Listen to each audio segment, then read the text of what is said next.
Cook for my entire family tomorrow. Start at 4 a.m. Make sure everything is perfect this time. Those were the exact words my daughter-in-law, Rebecca, threw at me the night before her big family gathering. She didn't say it nicely, she didn't ask politely, she ordered me, like I was some servant in her house. I didn't argue. I simply nodded my head, smiled faintly, and said, "Of course." But what she didn't know was that by the next morning, while 50 hungry relatives crowded into her house expecting food, they found an empty kitchen. Not a single pot of stew, not a single loaf of bread, not even a slice of fruit. Instead, they found the little gift I had left behind. And while their stomachs rumbled and tempers flared, I was already miles away, sitting under the Hawaiian sun, sipping pineapple juice, and waiting for the chaos to unfold back home. Now, you might be wondering, why would a grandmother like me do such a thing? Why would I fly to Hawaii without a warning, abandoning an entire family feast that I had promised to cook? Well, let me introduce myself before I tell you the whole story. My name is Margaret Wilson. I'm 72 years old, living in sunny Jacksonville, Florida. I've been a mother, a grandmother, and even a great-grandmother. But don't let my age fool you. I've still got fire in my bones and mischief in my heart. Before I go on, I need you to do me a favor. Subscribe, like this video, and click the notification bell so you don't miss more of my crazy, unbelievable stories. And tell me in the comments, from which part of the country are you watching me from right now? I love knowing where all my viewers are tuning in from. Alright, let's get back to the story. It all started 2 weeks before the so-called family feast. Rebecca, my daughter-in-law, married to my eldest son Jonathan, had decided to host a massive gathering at their mansion just outside Atlanta. The plan was to invite nearly 50 relatives from both her side of the family and ours. She wanted the house to look perfect, the decorations flawless, and most of all, the food unforgettable. Now let me explain something important. Rebecca has never really liked me. From the day she joined our family, she treated me as if I was beneath her. She never cooked, never cleaned, and looked down on me for doing old-fashioned things like baking bread or tending to my garden. According to her, a woman of her class should never get her hands dirty. So whenever she hosted something, she would dump all the responsibilities on me, the grandmother, as if I had nothing else to do with my time. At first, I didn't complain. I love cooking. Feeding my family has always brought me joy. But over the years, her demands became harsher, her voice colder, her gratitude smaller, until there was none at all. It was always, make sure it's done this way. Don't ruin it like last time. Start early. Do better. As if I was her hired help. The final straw came the night before the big feast. I had just finished washing the dishes when Rebecca stormed into the kitchen, her high heels clicking against the tiled floor. She looked me up and down with that sharp, judgmental glare of hers and said those words. Cook for my entire family tomorrow. Start at 4 a.m. Make sure everything is perfect this time. Something inside me snapped. I nodded politely in front of her, but inside, I was already planning my escape. I had 2 choices. Let her continue treating me like dirt, or finally teach her a lesson she'd never forget. And believe me, I chose the second. So that night, while everyone was asleep, I packed a small suitcase, tucked away my passport, and booked myself a one-way ticket to Honolulu, Hawaii. I didn't tell a soul, not even my son Jonathan. If he knew, he would have begged me not to do it. But I needed to. This wasn't just about me. It was about teaching Rebecca a lesson in humility. By 3:30 a.m., instead of putting on my apron and heating the oven, I was in the backseat of a taxi heading straight to the airport. The air smelled of wet grass and early morning fog as we drove past silent neighborhoods. My heart was racing not from fear but from excitement. I kept picturing the scene that would unfold later that morning. Dozens of relatives in her kitchen, waiting for food that would never come, while Rebecca tried to explain herself. But I didn't just leave the kitchen empty. I left her a little surprise. On the counter right where she would see it, I placed a neatly wrapped box with her name on it. Inside there wasn't jewelry or money or anything fancy. No, my gift was far more symbolic, something that would sting her pride. When the relatives arrived that morning, their bellies rumbling, the kitchen echoed with confusion. Pots were empty. Plates were bare. Rebecca ran around frantically, opening cupboards, slamming drawers, her face turning redder by the second. And then she saw the box. She picked it up with trembling hands, tore off the ribbon and opened it. What she found inside made her gasp so loudly the whole house went silent. But before I tell you what that gift was, let me take you back to the beginning. To the weeks leading up to this explosive day, so you can understand exactly why I did what I did. It all began on a quiet Sunday afternoon, when Rebecca first announced her grand plan for the family gathering. I was sitting on the porch, sipping sweet tea, when Jonathan and Rebecca drove up in their shiny black SUV. The chapter continues with the build-up, Rebecca's arrogance, Jonathan's silence, the family dynamics, the planning, the tension between grandma and daughter-in-law, how grandma felt unappreciated, and then ends on a shocking moment. But let me not skip too far. You see, everything seemed calm, even ordinary, until one late evening just 3 days before the feast, when I overheard something that changed everything. I was walking past the hallway near Rebecca's room when I heard her on the phone, whispering, "Don't worry, Mom. I'll make that old woman work until her bones ache. She owes me. She'll never dare disobey." I froze where I stood, my heart pounding. She wasn't just using me. She was mocking me, bragging about it to her own mother. That night, I swore I wouldn't let her get away with it. And so, as the countdown to the feast drew closer, I plotted my escape and, more importantly, her downfall. But nothing could prepare me for the shocking thing I discovered in my own suitcase on the morning of my flight, the one thing that almost ruined my plan entirely. I was sitting in the airport lounge, my heart racing with excitement. The thought of Rebecca's face when she realized her personal chef had vanished was enough to make me chuckle under my breath. I reached into my small suitcase to pull out my sweater when suddenly my smile disappeared. Lying right on top of my neatly folded clothes was a small pink backpack. I froze. That wasn't mine. I pulled it out and unzipped it. Inside were crayons, a half-finished coloring book, and a little stuffed bunny with one ear missing. My chest tightened. It was my granddaughter Lily's backpack. My hand shook as I realized what had happened. Somehow, in the rush of packing last night, I must have mixed up my bag with hers. I searched deeper into the suitcase, hoping to find my passport, my wallet, anything. Instead, all I found were more of Lily's toys, her pajamas, and a pair of sparkly shoes. My own essentials, my money, my ID, my carefully chosen vacation outfits, they were gone. Panic rose in my throat. Without my passport and ticket, I couldn't board the plane. Without money, I couldn't even get a taxi back home. I sat frozen for a moment, feeling the weight of what this mistake meant. Was this fate telling me to turn back? Was I about to lose my one chance to teach Rebecca a lesson? I closed my eyes and whispered a prayer. Then, with determination, I zipped up the backpack and stood. I couldn't give up now. I marched to the airline desk and explained my situation. The young woman behind the counter looked at me with sympathy. "Ma'am, without your passport we can't let you on the flight. But maybe your family can bring it to you if you left it at home." I shook my head quickly. No. No one can know where I am. That was the tricky part. If I called Jonathan or Rebecca, they'd immediately realize I wasn't cooking in the kitchen like I promised. My plan would collapse before it even began. For a moment I almost gave up. But then a memory sparked in my mind, my best friend Diane, who lived just 15 minutes from the airport. She was the only person I trusted to help without asking questions. I borrowed the airline phone, dialed her number, and whispered urgently when she answered. "Diane, it's Margaret.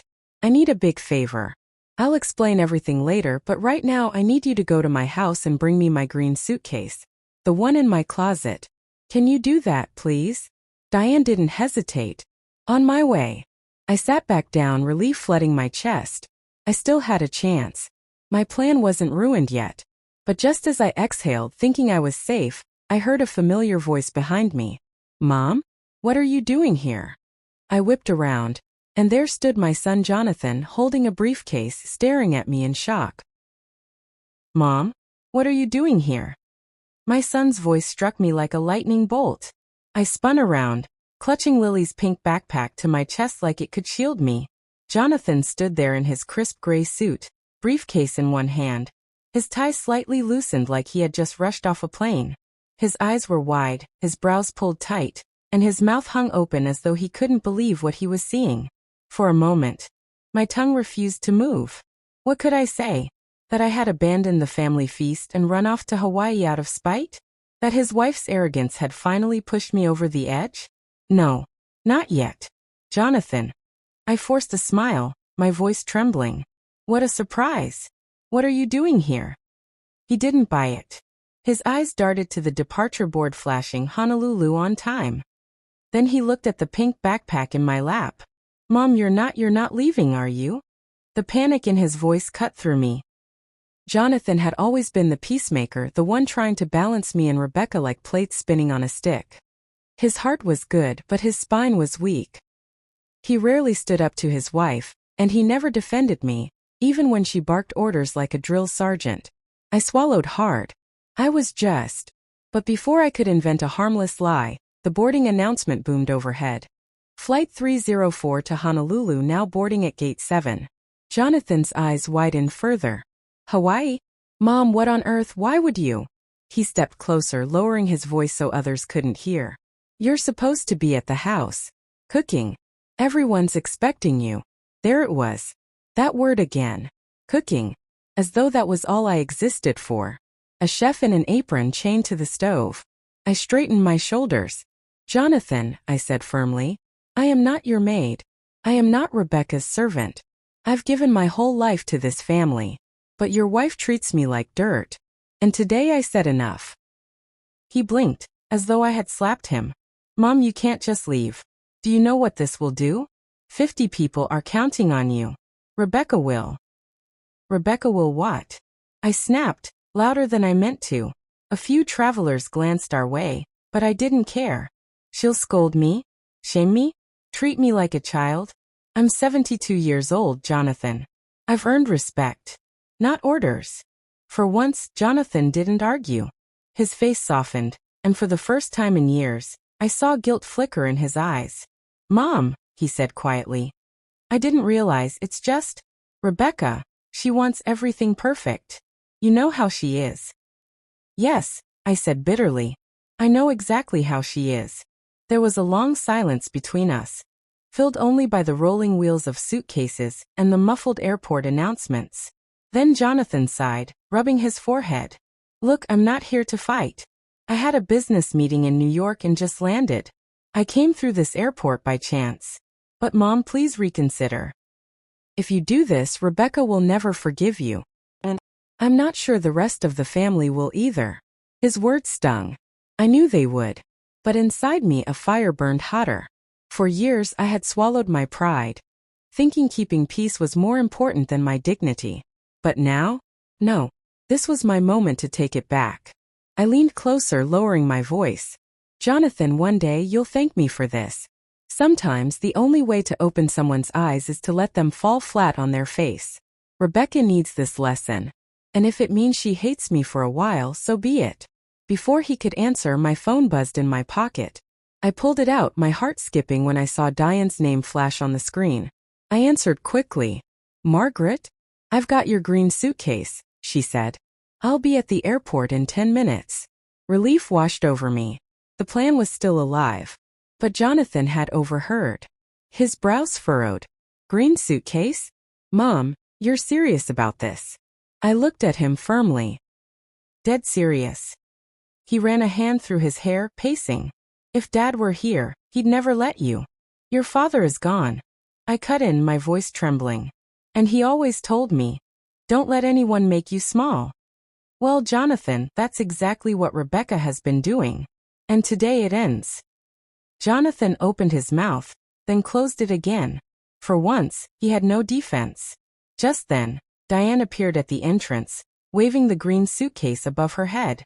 I hurried toward her, swapped Lily's backpack for my real luggage, and hugged her quickly. Thank you, Diane. You've saved me. Diane looked at Jonathan, then at me. Saved you from what? Before I could answer, the final boarding call for Honolulu echoed through the airport. My heart pounded. This was it, the point of no return. I grabbed my suitcase, turned back to Jonathan, and kissed his cheek. I love you, son. But I'm going.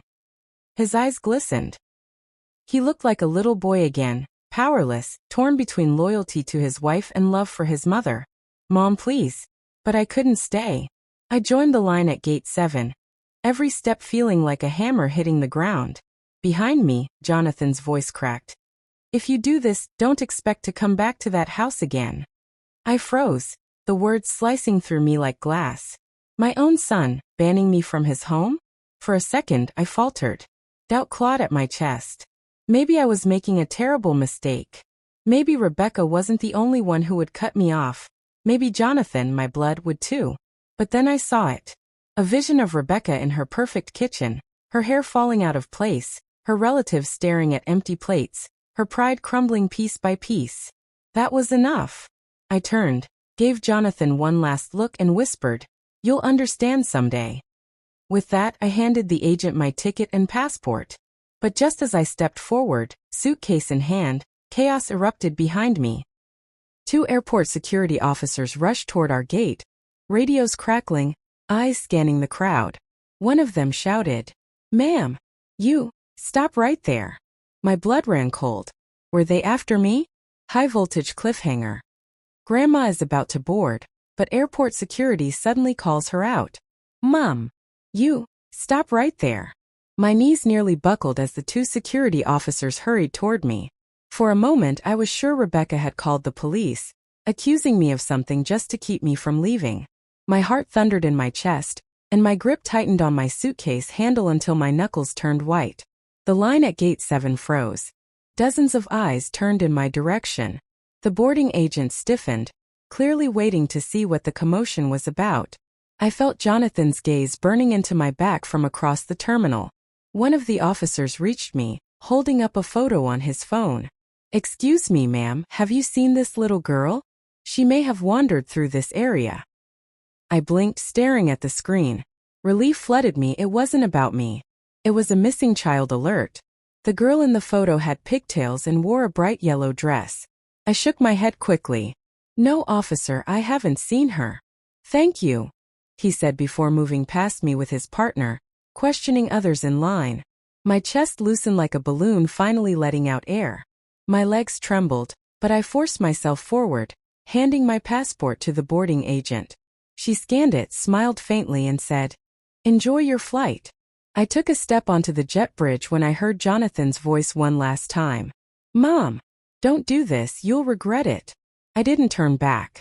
My feet carried me down the tunnel, the hum of the plane growing louder, the scent of jet fuel thick in the air. My heart still raced, but now it wasn't fear, it was triumph. As I settled into my seat by the window, I glanced out at the busy airport below. Families reunited, travelers hurried, officers still searching for the missing girl. Life went on. But for me, everything had changed. I was no longer the quiet grandmother everyone took for granted. I closed my eyes and leaned back, whispering to myself, "Let the feast begin without me." But just as the plane doors were about to close, a flight attendant tapped my shoulder. "Ma'am, excuse me. Someone just checked in under your name at the gate."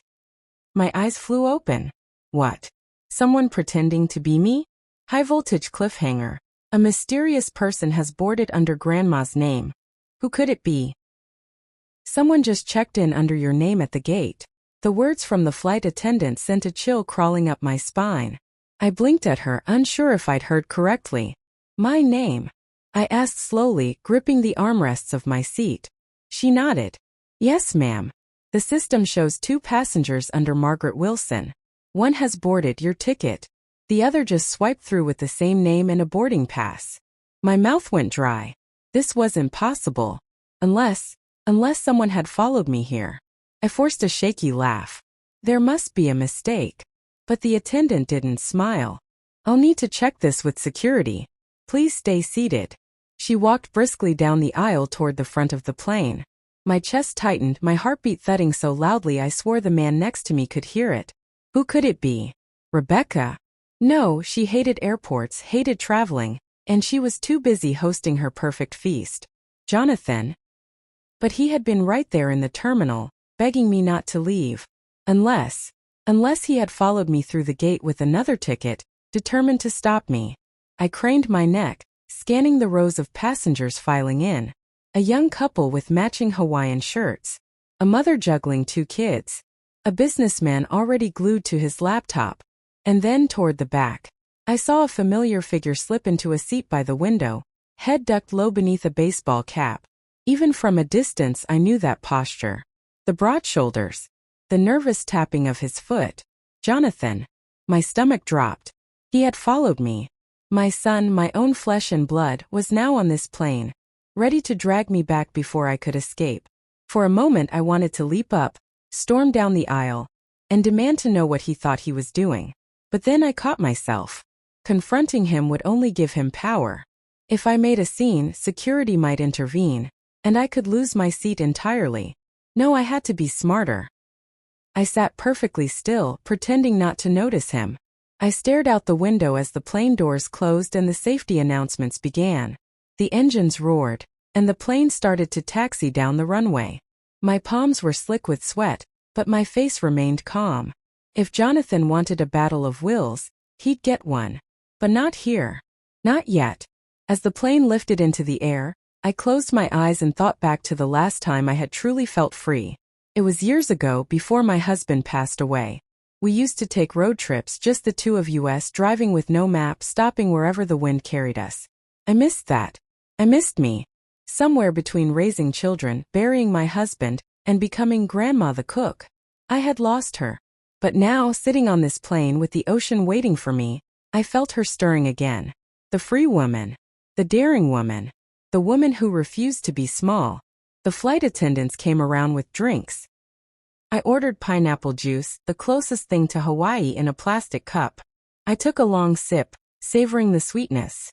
But just as the ice touched my lips, a shadow loomed over me. I looked up. Jonathan stood there, gripping the seat in front of mine, his jaw clenched. His voice was low but firm. "We need to talk." The man beside me frowned. "Do you two need to switch seats?" Jonathan didn't wait for my answer. He slid into the empty seat across the aisle, leaning in close. His eyes burned with frustration. "Mom, what are you thinking? Running away? Leaving us to explain to everyone why there's no food? Rebecca is going to explode." I set my cup down carefully, keeping my hands steady though my insides shook. Good. Let her. Maybe then she'll finally learn how it feels when the world doesn't revolve around her. Jonathan's face hardened. "This isn't you. You're not spiteful. You're not cruel. You've always been the glue that held us together. But this is selfish." His words cut me, but I didn't flinch. "No, Jonathan. This is survival. I've given and given until there's nothing left of me. And you stood by while she tore me down. Did you ever once tell her to stop? Did you ever once defend me?" He opened his mouth, then closed it again. His silence was louder than any answer. I leaned in, my voice steady but sharp. "I love you, Jonathan. But this is my time. My life.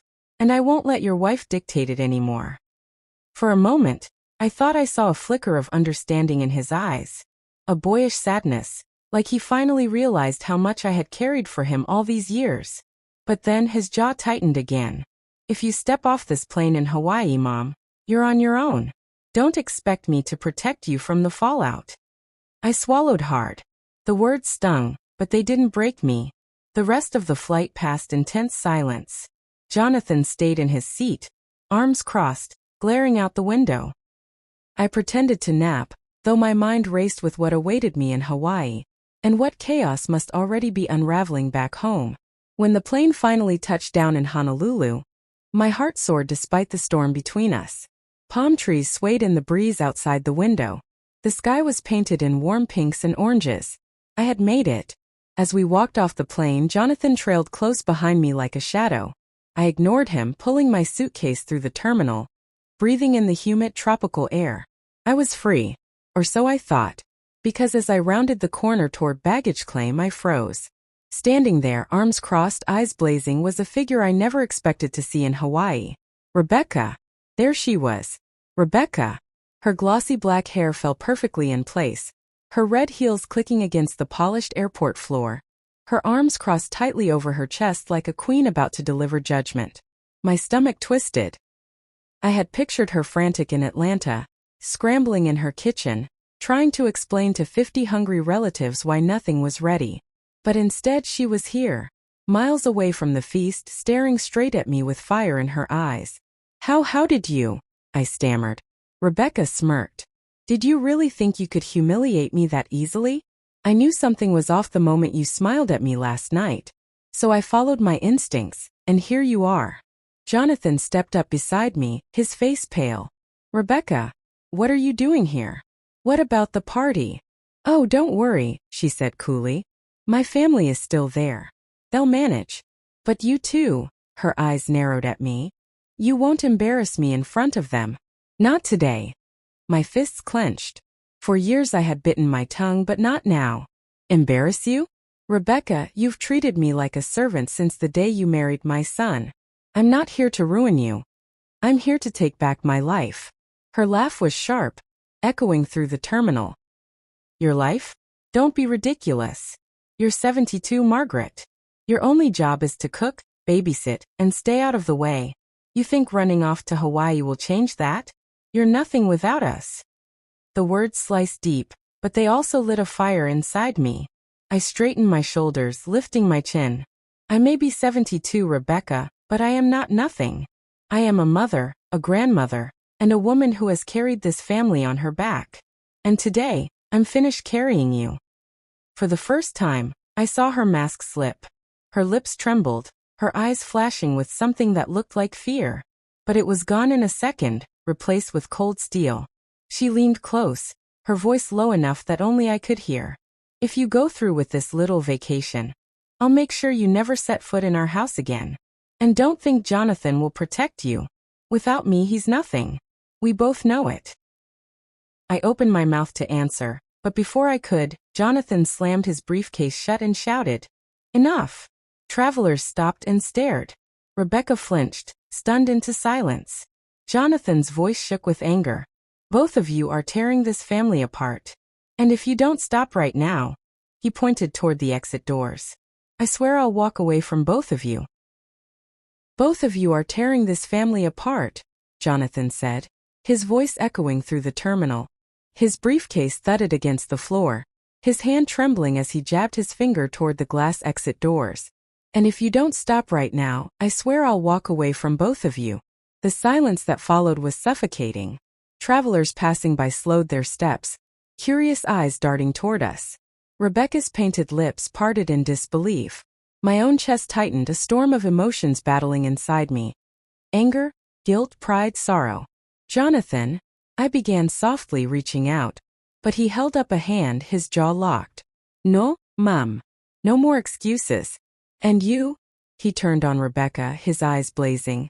No more demands. Rebecca blinked rapidly, as if she'd just been slapped. She opened her mouth to retort but stopped when Jonathan's gaze hardened further. I'd never seen him like this. My son, the quiet mediator, the man who let storms pass over him, was standing like a wall, unshakable. Jonathan, Rebecca said finally, her voice dripping with sweet poison. You're letting her manipulate you. Can't you see? She abandoned us. She left 50 people sitting at home with empty plates just to what? Sit on a beach? Drink piña coladas? She doesn't care about us. Her words stung, but I refused to flinch. I lifted my chin. That's not true. I love my family more than anything. But I won't be treated like a slave. Respect is a two-way street, Rebecca. Jonathan turned back to me, his voice low but sharp. And what about me, Mom? Do you have any idea how this looks? My wife's family is sitting there, judging me because the food isn't ready. Do you know what they're saying about us? About you. I swallowed hard. They'll survive one meal without me. His eyes darkened. That's not the point.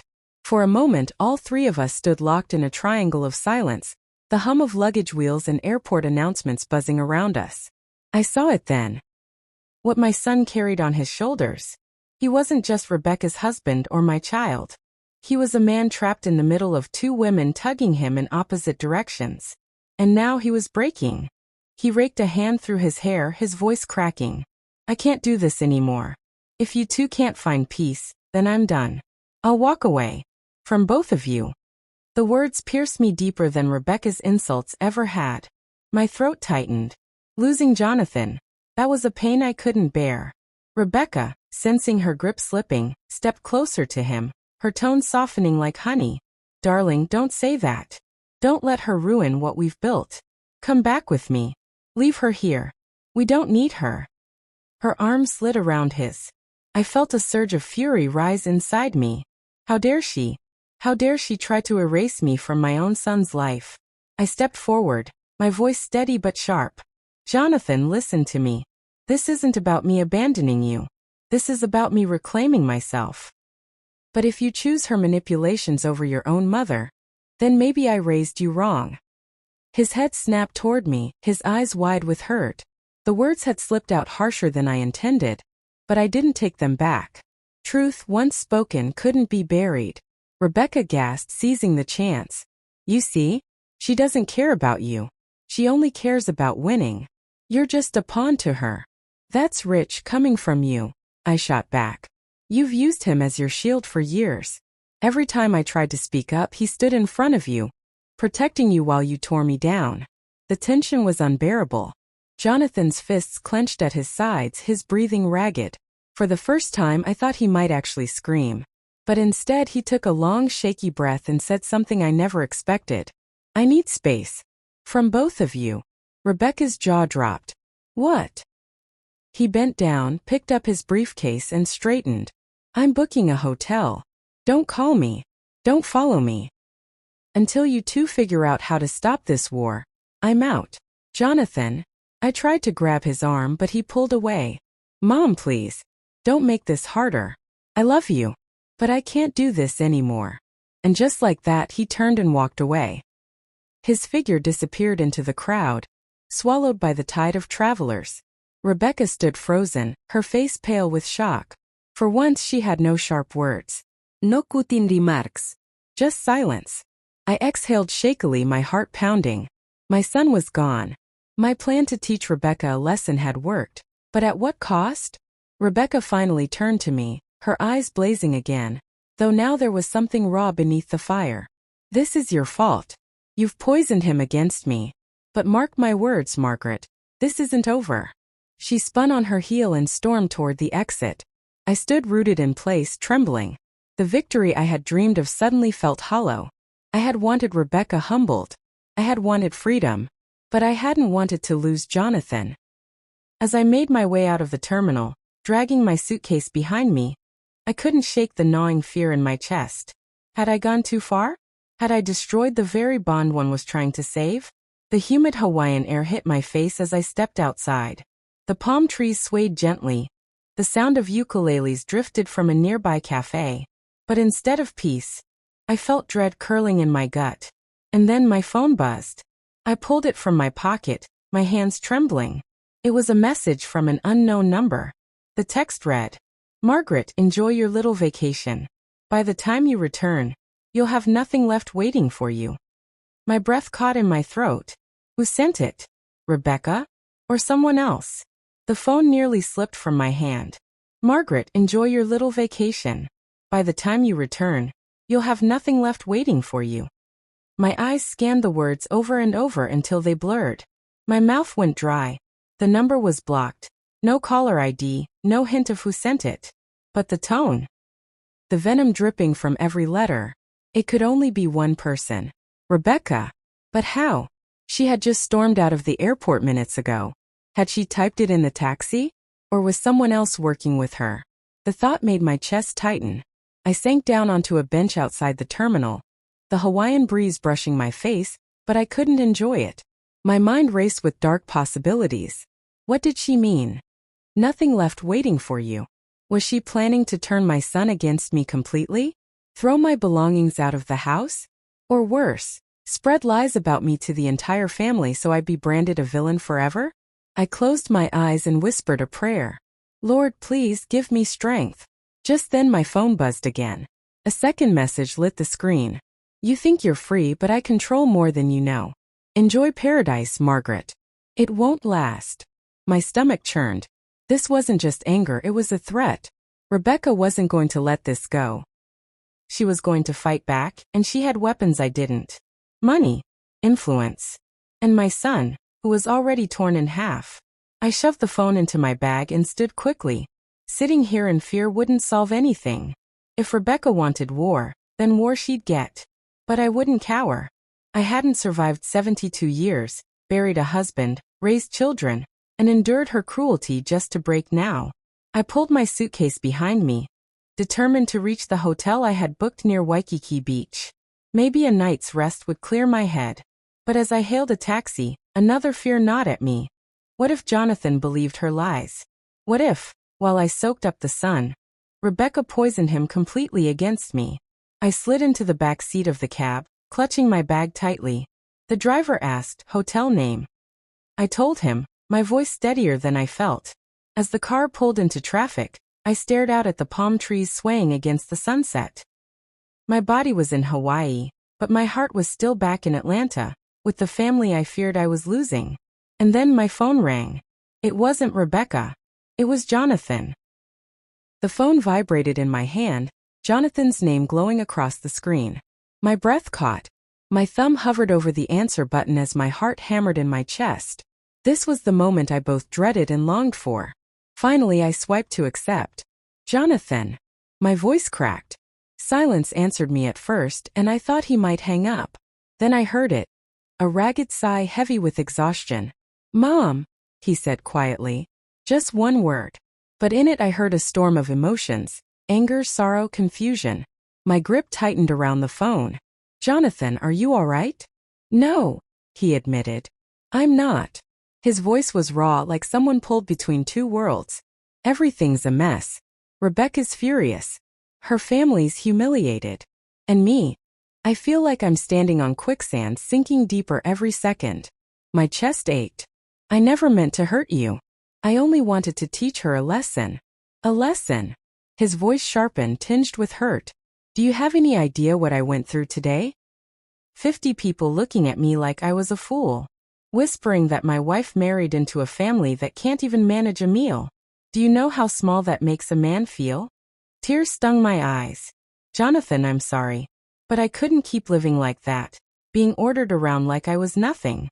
You saw it. You've seen it for years. I had to take a stand." "I have seen it," he admitted after a pause. His tone softened, weary. "And yes, Rebecca can be hard. But she's my wife, Mom. When you hurt her, you hurt me. Do you understand that?" The words landed heavy in my chest. I wanted to scream. What about when she hurts me? But I bit my tongue. Instead, I whispered, "So where does that leave us?" There was silence again, only the sound of his breathing on the other end. Finally, he said, "That's why I'm calling. I need to know. Do you even want to come back? Or is this your way of leaving for good?" His question pierced me. My gaze drifted out the taxi window at the rolling waves crashing against the shore. The golden light of the Hawaiian sunset bathing the sky. Paradise stretched before me. But my son's voice tethered me to reality. "I don't want to leave you," I said softly. "But I can't go back to being her servant. Not anymore. If I return, things have to change." Jonathan exhaled, long and shaky. "And if they don't?" My throat tightened. "Then maybe I won't come back." The words hung in the air like thunder, and I knew they cut him deep. For a long moment, neither of us spoke. Then Jonathan said something that chilled me. "Mom, Rebecca told me something tonight. She said if you walk away now, she'll make sure you never see the grandkids again." My blood ran cold. "What?" "She says you're toxic. That you want to turn the kids against her. And she made it sound believable, Mom. Too believable." His voice cracked. "I don't know what to believe anymore." My eyes burned with tears. "Jonathan, you know me. I would never hurt those children.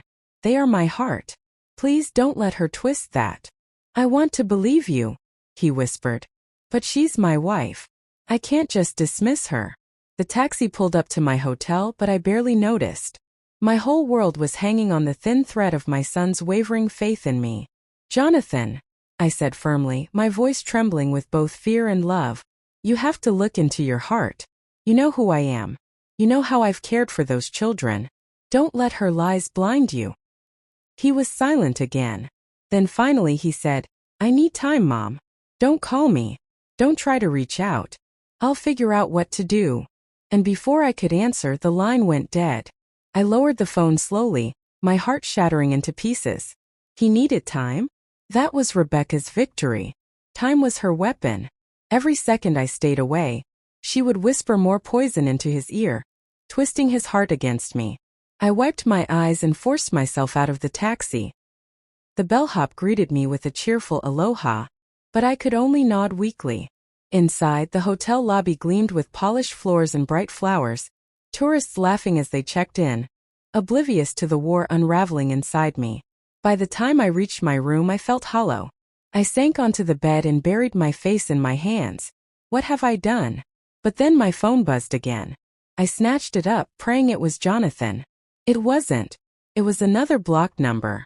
Another text. He's slipping from you already. By the time you come home, he won't even answer your calls. You should have stayed in the kitchen, Margaret. My breath caught. I typed furiously back. Who are you? No reply. I paced the room, fear clawing at my chest. This wasn't just Rebecca anymore. Someone else was involved.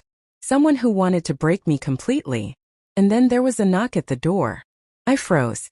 Slowly I stepped toward it, my heart pounding so hard I could hear it in my ears. My hand hovered over the knob. Another knock. Firmer this time. And a voice. Margaret, it's me. Open the door. I knew that voice. Jonathan. But how? He'd just told me he needed time. Why was he here in Hawaii, standing outside my hotel room door? The knock came again. Margaret, it's me. Open the door. Jonathan's voice. Calm, steady, familiar. But something about it felt wrong. Too calm, too steady. My son had just been on the phone, his voice trembling with exhaustion and pain. Now only minutes later, here he was at my hotel room in Hawaii. My hand froze on the knob. Jonathan. I whispered through the door. Yes, Mom. It's me. I pressed my ear closer, my heart thundering in my chest. How did you get here so quickly? You were in Atlanta. You said you needed time. There was a pause. Then the voice came again, just a little sharper. Don't worry about that. Just open the door. A chill ran down my spine. That wasn't Jonathan's way of speaking. He'd never dismiss my questions like that. I stepped back, clutching the phone in my hand. My instinct screamed at me. Something is wrong. Another knock, louder this time. Mom, please. It's me. My eyes darted toward the peephole. Slowly I leaned in, one hand braced against the doorframe for balance. And there he was. Jonathan. Or at least he looked like Jonathan. Same dark hair, same square jaw, same suit he had worn at the airport. His shoulders were tense, his eyes shadowed. But his smile, oh, that smile was wrong. Forced. Like a mask stretched too tightly. I swallowed hard. Say something only my son would know. He frowned. Mom, come on. You know it's me. That's not good enough. I shot back, my voice trembling. Tell me something from our past. Something Rebecca wouldn't know. For a moment, silence. Then he said, when I was 12, I broke the window playing baseball and you covered for me. You told Dad it was your fault that you dropped a vase. My knees nearly gave out. That was true. A memory only Jonathan and I shared. Relief washed over me, yet doubt still lingered like a shadow. If it was Jonathan, why did his voice still feel so off? Why had he appeared so suddenly? And why was my gut telling me not to trust what my eyes saw? I slid the safety chain across the door and cracked it open just an inch. Jonathan's face appeared in the gap. His eyes flicked to the chain, then back to me. Really, Mom? You don't trust your own son? Something in his tone chilled me again. An edge I had never heard in his voice before. I just need to be sure, I whispered. He leaned closer, his voice dropping low. Then you'll never be sure, will you? Because you don't trust anyone. Not me, not Rebecca. That's why you'll always be alone. The words hit like daggers. That wasn't my Jonathan speaking. That was Rebecca's poison dripping from his lips. I shut the door quickly, sliding the bolt back into place. My heart pounded as I pressed my back against the wood. Mom! His voice was louder now, urgent. Open this door right now or I'll. He cut himself off. The silence that followed was more terrifying than his words. Then footsteps. Slow, deliberate. Fading down the hall. I stood frozen, every muscle tense. Was he leaving? Or was he waiting? My phone buzzed in my hand. A text. From Jonathan's real number. Mom, I'm still in Atlanta. I told you I needed time. Please don't push me right now. My blood turned to ice. Whoever had been at my door, it wasn't Jonathan. I staggered back, gripping the phone so tightly my knuckles ached. Someone was playing a dangerous game, and I was caught in the middle. I moved quickly, dragging a chair under the door handle, double-checking the locks. My hotel room suddenly felt like a cage instead of a refuge. I sat on the edge of the bed, trembling.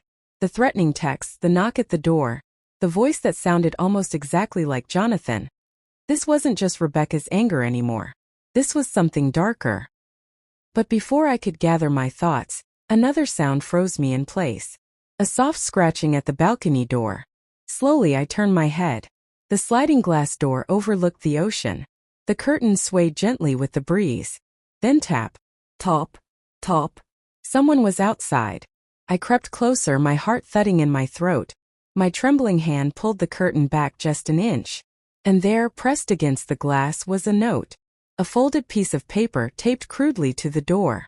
I unlocked the sliding door just enough to snatch it, then shut it quickly. My hand shook as I unfolded the note. In messy, hurried writing it read, "Leave Hawaii now, or you won't live to see Atlanta again." The note slipped from my trembling fingers onto the floor. "Leave Hawaii now, or you won't live to see Atlanta again." The words burned into my mind like fire. I pressed a hand against my chest, trying to steady the wild thumping of my heart. I had come here to escape, to claim my freedom, but now paradise had turned into a trap. I crept back to the balcony door, yanking the curtain closed. My reflection in the glass startled me, wide eyes, pale skin, lips trembling.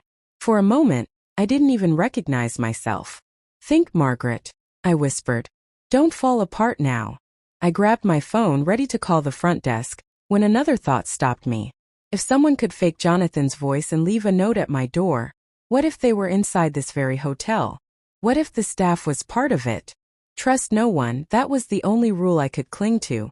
I sank onto the bed, clutching the phone in both hands. Should I call the police? Tell them what happened? But what would I say? That my daughter-in-law might be behind threatening texts and an imposter who looked and sounded like my son? They'd think I was crazy. Another vibration jolted me. A text. My heart skipped as I read it. "Still ignoring me? You can't run forever." I typed back furiously, "Who are you? What do you want from me?" No response. Just silence. I buried my face in my hands. I was 72 years old. I wasn't built for games like this. But I refused to be hunted like prey. Pulling myself together, I packed my suitcase quickly. If they wanted me gone, maybe I'd leave this hotel for another. Keep moving. Make myself harder to find. But just as I zipped the bag shut, a knock rattled the door again. My blood froze. Not again. I crept closer, pressing my ear against the wood. "Housekeeping," a voice called cheerfully. Relief flickered, but it was quickly crushed by suspicion. At this hour? Nearly midnight? I didn't answer. I stayed perfectly still. Another knock, softer this time. "Housekeeping." The voice lingered on the last syllable, too long, almost mocking. I backed away from the door, shaking my head. No, this wasn't safe. The knock came harder now. Louder. My pulse raced as the door shuddered under the force. And then silence. I stood frozen for what felt like hours, waiting, listening. Finally, the quiet settled. Whoever it was, they were gone. I let out a shaky breath and turned toward the window. The ocean waves glimmered under the moonlight, calm and endless. For a moment I wished I could vanish into them, leave all this behind. But my phone buzzed again, pulling me back to reality. Another text. "Next time I won't knock." The words on the screen chilled me to my bones. Next time I won't knock. I dropped the phone on the bed as if it had burned me. My whole body trembled. Whoever this was, they weren't just trying to scare me. They were promising to hurt me. For years, I had let Rebecca bark orders at me, strip away my dignity, and trap me in silence. But this was different. This wasn't about pride anymore. This was about survival. I straightened my shoulders, forcing myself to breathe. I had two choices. I could curl up in fear, or I could fight. Lord, I whispered. I'm not ready to die. Not like this. I picked up my phone again. If the police wouldn't believe me, maybe there was someone else I could trust. I scrolled through my contacts until I found a name I hadn't called in years. Clara, my childhood friend who had moved to Honolulu decades ago. A stubborn, fiery woman who never let anyone push her around. With trembling fingers, I dialed her number. The line rang, and for a moment, I feared she wouldn't answer. Then her familiar voice filled the air. Margaret? Is that really you? Relief washed over me. Clara, I'm in trouble. She didn't waste time with small talk. Where are you? Tell me everything. Within 30 minutes, she was at my hotel. I let her in, locking the door tightly behind her. She was still as sharp-eyed as I remembered, her hair silver but her spirit unbroken. After I poured everything out, the texts, the fake Jonathan, the note on my balcony, Clara's lips tightened into a thin line. That's not just your daughter-in-law throwing a tantrum, she said. This is planned, coordinated. Someone's following you. I nodded miserably. But why? What could they possibly want from me? Clara leaned forward. Power. Control. You humiliated Rebecca in front of her family. Maybe she thinks destroying you completely is the only way to restore her pride. I swallowed hard. But Rebecca doesn't work alone. Exactly, Clara said grimly. And that means you need to be smart. You can't stay here. They know where you are. Her words sent a shiver down my spine. She was right. I couldn't spend another night in that room waiting for the next knock, or worse. We moved quickly. Clara helped me pack, and we slipped out of the hotel through a side exit, avoiding the lobby. She drove me to her small bungalow near the beach, a quiet place hidden from tourist crowds. For the first time that night, I felt a sliver of safety. But the peace didn't last long. Around 2 a.m. my phone buzzed again. Another message. You think you're clever running away, but I know where you are. You can't hide, Margaret. My blood turned to ice. I showed Clara my hands trembling. She frowned, snatched the phone, and typed a reply herself. Who are you? Stop hiding behind threats. Within seconds, a new text flashed across the screen. You'll know who I am when I'm standing over your bed. I gasped, clutching Clara's arm. She didn't flinch. Instead, she marched to the kitchen, pulled out an old baseball bat from a closet, and pressed it into my hands. If they want a fight, give them one. You're not defenseless, Margaret. I shook my head. Clara, I'm too old for this. I can't. You can, she cut me off. You've survived worse. And you won't face this alone. Her strength steadied me. For the first time since the nightmare began, I felt a flicker of courage. We set up makeshift defenses. Chairs against the doors, curtains drawn, lights off. Clara stayed awake at the kitchen table, gripping a flashlight like a weapon. I sat in the living room, clutching the bat, every sound outside magnified 100 times in my ears. The hours crawled by. My eyelids grew heavy, but fear kept me from closing them. Then just before dawn we heard it. A faint rustle outside the window. Clara signaled for silence. My heart hammered as we crept toward the sound. The curtains shifted slightly, as if touched from outside. Then slow, deliberate tapping against the glass. Tap, tap, tap. My throat tightened. The same sound I had heard at the hotel balcony. We froze, waiting. The tapping stopped. Then a shadow passed across the thin curtains. Tall, broad, lingering. Margaret, a voice whispered through the glass. Not Jonathan's this time. Deeper, rougher. I told you, the voice growled. You can't run. Clara raised the flashlight and switched it on, flooding the window with light. For a split second I saw him. A man in dark clothes, a cap pulled low over his eyes. Not Jonathan. Not Rebecca. Someone else entirely. And then he was gone, melting into the shadows of the night. We stood frozen, the silence deafening. My grip on the bat was slick with sweat. Clara cursed under her breath. He wasn't bluffing. He found us. My phone buzzed again. Another message. Nowhere is safe, Margaret. And tomorrow you'll understand why. I stared at the glowing screen, my stomach twisting. What did tomorrow mean? What was coming? The message glared up at me from the phone screen. Nowhere is safe, Margaret. And tomorrow you'll understand why. My hands trembled so badly, I almost dropped the phone. Tomorrow. What did that mean? Was he planning something? Was this a countdown to my end? Clara snatched the phone from me, her eyes narrowing. This isn't just intimidation anymore. He's planning something real. I swallowed hard. But why me, Clara? Why go to such lengths just to torment me? I'm a 72-year-old grandmother, not some powerful woman with enemies. Her eyes softened. Because you stood up to Rebecca. And when people like her feel cornered, they use others to do their dirty work. Her words sank deep. So this masked man, he wasn't working alone. Rebecca was pulling strings just like always. Only this time, she had found someone willing to carry out threats she could never do herself. The night dragged on, every sound outside sharpening our nerves. I jumped at the creak of the house settling, at the distant bark of a dog. Sleep was impossible. By morning I was running on fumes. My head ached, my eyes burned, but fear kept me alert. Clara brewed us strong coffee, and we sat in the kitchen in silence, waiting for tomorrow to show its teeth. It didn't take long. At 9 a.m., a knock rattled the front door. 3 loud, deliberate thuds. Clara tensed, gripping the baseball bat.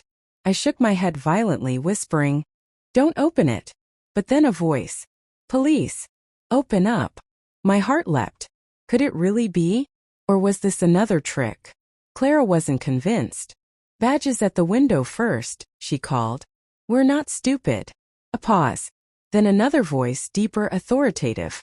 "Ma'am, this is the Honolulu Police Department. Show me your ID through the glass." Clara cautiously peeked through the curtain. Relief crossed her face. She unlocked the door. 2 uniformed officers stepped inside, their presence filling the small kitchen with authority. "Ma'am," one officer said, "we received a report of suspicious activity near this house last night. A man was spotted lurking around your property." My knees nearly buckled. "That's him. The man in the cap." The officer nodded grimly. "We'll increase patrols in this area. But if you know who might be targeting you, now is the time to tell us." I hesitated. Should I tell them everything? About Rebecca? About the texts? About the imposter who looked like Jonathan? But before I could answer, my phone buzzed again. A new message lit the screen. I glanced down, and my blood froze. A photo, taken from outside the very window where we now stood. It was me, standing in the kitchen, right now, and beneath it, the words, "Told you. Tomorrow has already begun." The photo on my phone glared at me like a slap in the face. Me, standing in the kitchen, right here, right now. I felt the air rush out of my lungs. "He's here," I whispered. "He's watching us." Clara grabbed the phone from my hands and shoved it at the officers. "What more proof do you need? He's outside this house right now." The taller officer's jaw tightened. He strode to the window and peered out, his hand resting on the butt of his gun. "We'll do a sweep." The second officer stayed with us, his eyes darting from the curtains to the hallway, alert and tense. I pressed my back to the wall, clutching my chest. My heart felt like it might burst. How long had he been watching me? Was he standing in the shadows right this second? Clara, steady as always, squeezed my arm. "Breathe, Margaret. Don't let him see you break." I tried. I really tried. But the thought of that man, camera in hand, watching me like prey, it was almost too much. The officer by the window muttered into his radio, reporting our situation. After a long few minutes, the taller officer returned, shaking his head. "No sign of him. If he was here, he's gone now." Clara exploded. "Gone? You think he just vanished?" "He's toying with us and you're telling me there's no sign." The officer's face was grim. "Ma'am, we'll keep patrol cars in the area. But without a clear suspect, our hands are tied." I wanted to scream. Once again I was being told to wait, to endure, to hope nothing worse happened. Clara wasn't having it. As soon as the officers left, she turned to me.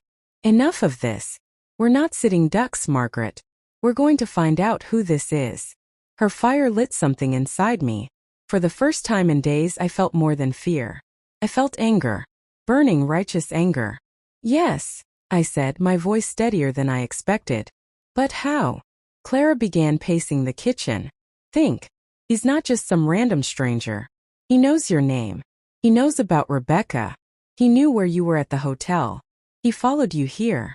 That means someone is feeding him information. Rebecca. The name hung heavy between us. I lowered my head. She's behind this. She must be. Then we need proof, Clara said. Something solid.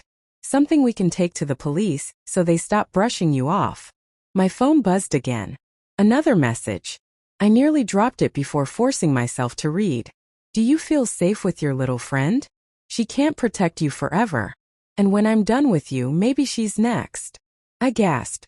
Clara. He knows about you. She snatched the phone, her eyes narrowing. Good. Let him. I don't scare easily. Her bravery was like a shield. But I couldn't bear the thought of her getting hurt because of me. We decided to act. Clara suggested we dig through Rebecca's digital life. If she's involved, she's left a trail. Everyone does. I hesitated, but I wouldn't know where to start. Clara grinned, a mischievous spark in her eye. Lucky for you, I've got a grandson who's a tech whiz. He owes me a favor. That evening, Clara's grandson, Michael, came by with his laptop. A quiet, serious young man with sharp eyes. He listened carefully as we explained. You want me to find out if your daughter-in-law is connected to these threats? He asked. Yes, I said softly. If there's any chance, please.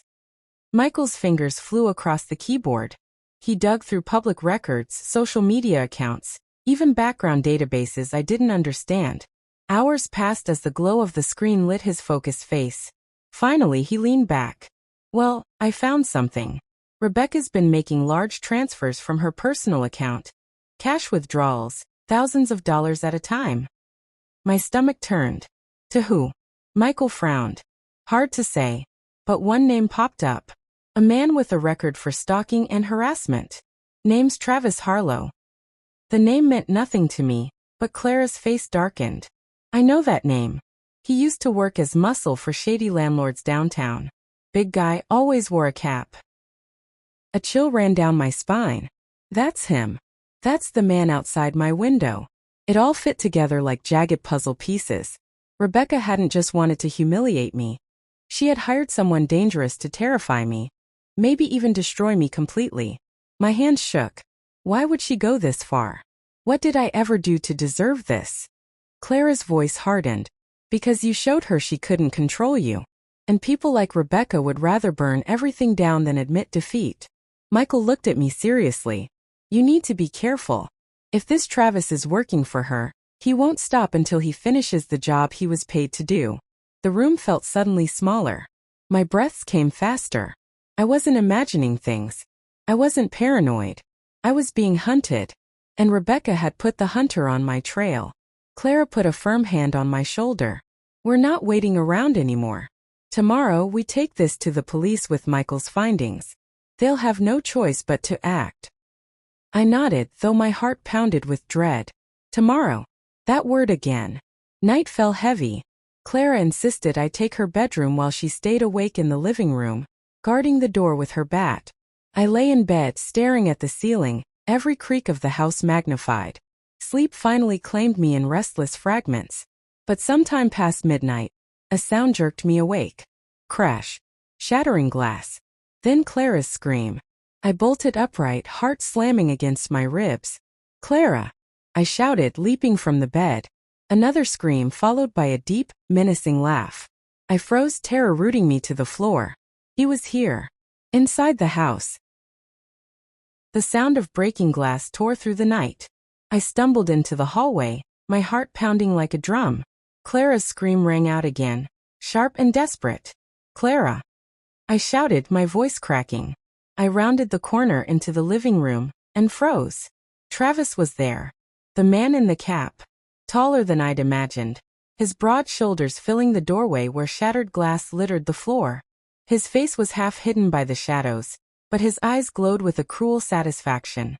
Clara stood between him and me, clutching her baseball bat with both hands.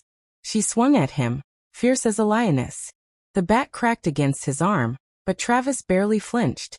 He laughed, a low chilling sound that made my blood run cold. You think you can stop me with a stick? He sneered. Clara raised the bat again, but he grabbed it mid-swing and yanked it from her hands like it was nothing. He shoved her hard, and she stumbled backward, hitting the wall with a cry. No! I screamed, rushing forward. My hands closed around the nearest object on the counter, a heavy ceramic lamp. Without thinking, I hurled it at him. The lamp smashed against his shoulder, shards flying. Travis roared, stumbling slightly. Adrenaline surged through me. For the first time, I wasn't just running. I was fighting. Clara scrambled to her feet, blood trickling from her forehead. She darted toward the front door, screaming into the night. Help! Police! Travis cursed and lunged for me. I backed away, my heart hammering, until my hands brushed the edge of the table. I grabbed the bat he had dropped and swung with every ounce of strength in my tired arms. The bat connected with his ribs. He groaned, staggering back. Blue and red lights flashed suddenly outside the window. Sirens wailed. Travis's eyes widened. No. Clara's screams had worked. The neighbors had called for help. The door burst open, and 2 officers stormed in, guns drawn. Police! Hands up! For a moment, Travis froze, his chest heaving. Then he bolted toward the back door, crashing through it like a wild animal. The officers chased him into the darkness, their shouts echoing. I collapsed onto the floor, the bat slipping from my hands. Clara knelt beside me, her face pale but determined. We made it, she whispered, holding me close. Minutes later, the officers returned, dragging Travis in handcuffs. His cap had fallen off, revealing a face twisted with rage and defeat. Rebecca's money had bought him, but it hadn't saved him. One of the officers crouched beside me. Ma'am, you're safe now. We've got him. Tears blurred my vision. Safe. The word felt almost foreign. The following days passed in a blur. The police connected Travis to Rebecca through the money trail Michael had uncovered. She was arrested for conspiracy and harassment. Her reign of cruelty finally shattered. As for me, I stayed with Clara a little longer, resting, healing, learning how to breathe again. And for the first time in years, I felt free. I learned something through all of this. Sometimes the people closest to us can become the ones who try hardest to break us. But no matter how old we are, no matter how small we feel, we are never powerless. Courage doesn't mean you aren't afraid. It means you fight even when you are. So if you're listening to my story, let me say this to you. Never let anyone steal your voice. You have more strength inside you than you realize. My name is Margaret. I'm 72 years old, speaking to you from Florida. And I thank you for staying with me through this journey. Please don't forget to like, subscribe, and click that notification button so you don't miss more of my stories. And tell me in the comments, where are you watching from? I'd love to know. Because stories like mine are not just mine, they're ours. And together we can learn, we can heal, and we can rise. Sparkles the end sparkles.